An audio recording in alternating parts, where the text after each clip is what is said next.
मेरे दोस्तों, फिल्मों में एंट्री कोई केक वॉक नहीं होती है, इसे मून वॉक कहा जा सकता है। लेकिन मून वॉक भी यहाँ नहीं, सीधे मून पर। इतना मुश्किल आज भी है और कल भी था।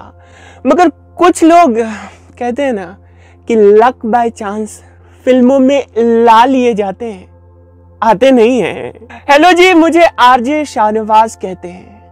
इंडिया का पहला ब्लाइंड रेडियो जॉक जो प्राइवेट रेडियो में काम करता है। 8 अक्टूबर 1926 बलूचिस्तान में पैदा हुए कुलभूषण पंडित। पंडितों के खानदान में, खासकर कश्मीरी पंडितों के खानदान में पढ़ने पढ़ाने का चलन हमेशा से रहा है। 8 भाई बहन थे, सबने अच्छी पढ़ाई की। ग्रेजुएशन के बाद तब के बॉम्बे और आज के मुंबई पहुंचे पुलिस सब इंस्पेक्टर बन के।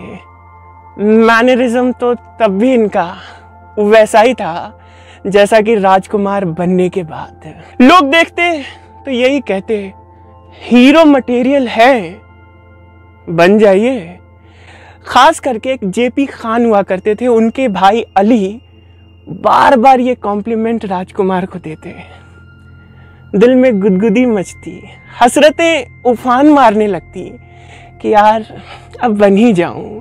माहिम पुलिस स्टेशन में फिल्म प्रोड्यूसर्स का आना जाना था। वो लॉकअप में नहीं आते थे, कुछ रहा होगा। केबी लाल, इन्होंने एसयू सनी से कुलभूषण पंडित यानी राजकुमार की मुलाकात करवा दी। सनी ने इनके फोटोग्राफ्स रख लिए। उन्हीं दिनों निजाम नकवी एक मदरसे का चंदा लेने पहुंचे थे सनी साहब के यहाँ। चंदा काटते काटते उनकी नज़र उस तस्वीर पे गई तो कहा, ये कौन है? सनी जी ने कहा कि ये एक खाकी वाला है, फिल्मों के लिए भी कोशिश कर रहा है।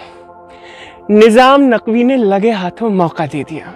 गए तो थे चंदा काटने, एक मौका भी दे आए। यार 1952 में फिल्म रंगीली आई, मगर कोई रंग नहीं चढ़ा। एंट्री तो कुलभूषण पंडित की हो गई बतौर राजकुमार, मगर संघर्ष 5 सालों तक किया। 1957 में इनकी फिल्म आई नौ शेरवाने आदिल। भूल जाएं सारे गम, तारों की ज़बां पे है मोहब्बत की कहानी। गाने याद आए आपको? इस फिल्म में राजकुमार जी को पहचान दिलवाई, मगर अहम पहचान दिलवाई हिंदी फिल्मों की मदर मूवी मदर इंडिया ने। हालांकि नरगिस के इर्द गिर्द ही ये फिल्म थी, मगर उनके हस्बैंड श्यामू को आज तक कोई नहीं भुला पाया।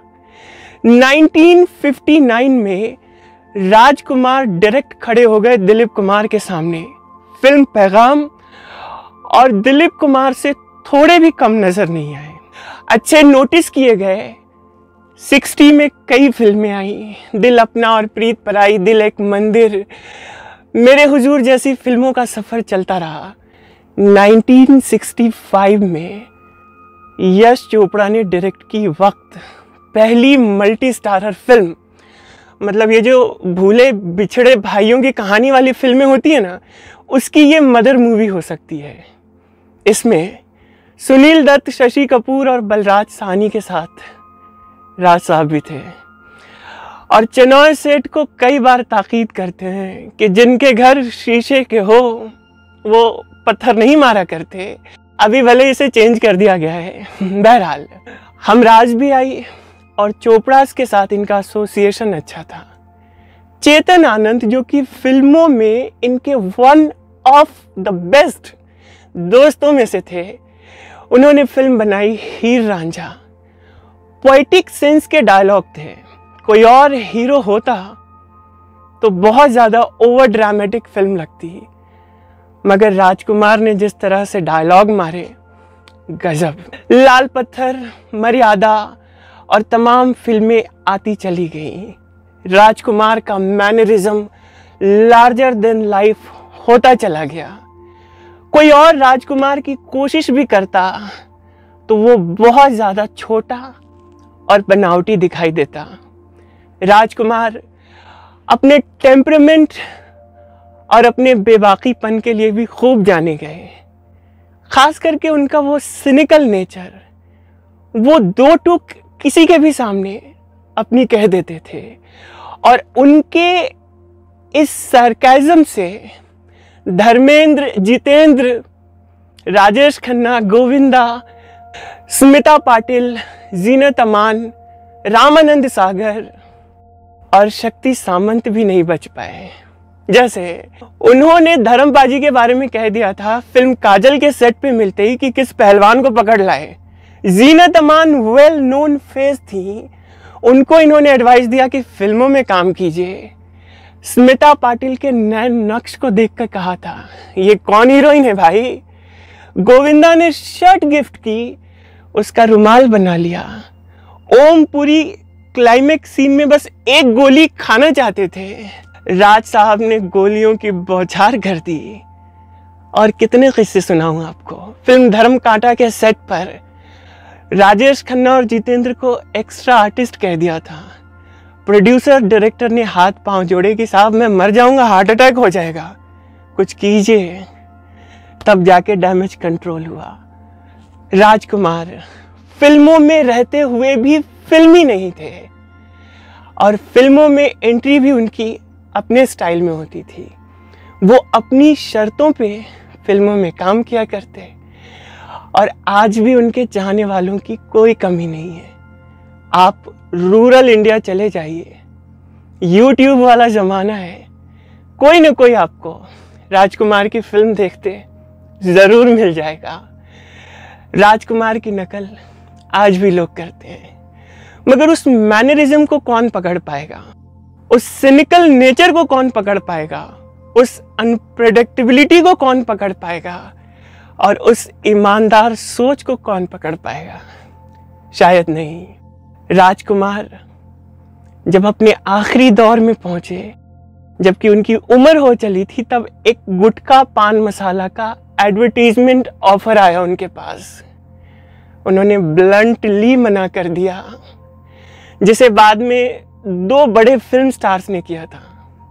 दलील ये थी कि मैं जहर खाने के लिए लोगों को कहूं और पैसे लूं। आज के फिल्म स्टार्स सिर्फ चेक देखते हैं, बाकी कुछ नहीं। ट्वीट भी करते हैं तो एक एक लेटर की कीमत वसूलते हैं।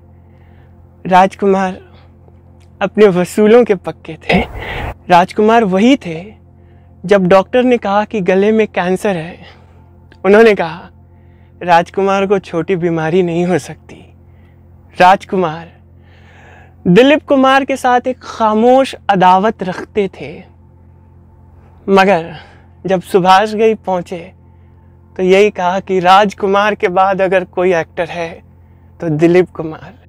3 जुलाई 1996 को ये अजीम फिल्म स्टार दुनिया को छोड़कर चला गया, मगर जाते जाते भी ये वसीयत कर गया कि मेरे फाइनल रिचुअल्स होने के बाद ही इंडस्ट्री और मेरे चाहने वालों को बताना।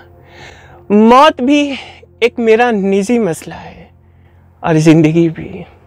और वाकई राजकुमार पूरी तरह कूच कर गए। तब ज़माने ने जाना कि वो आवाज़ का शहंशाह नहीं रहा।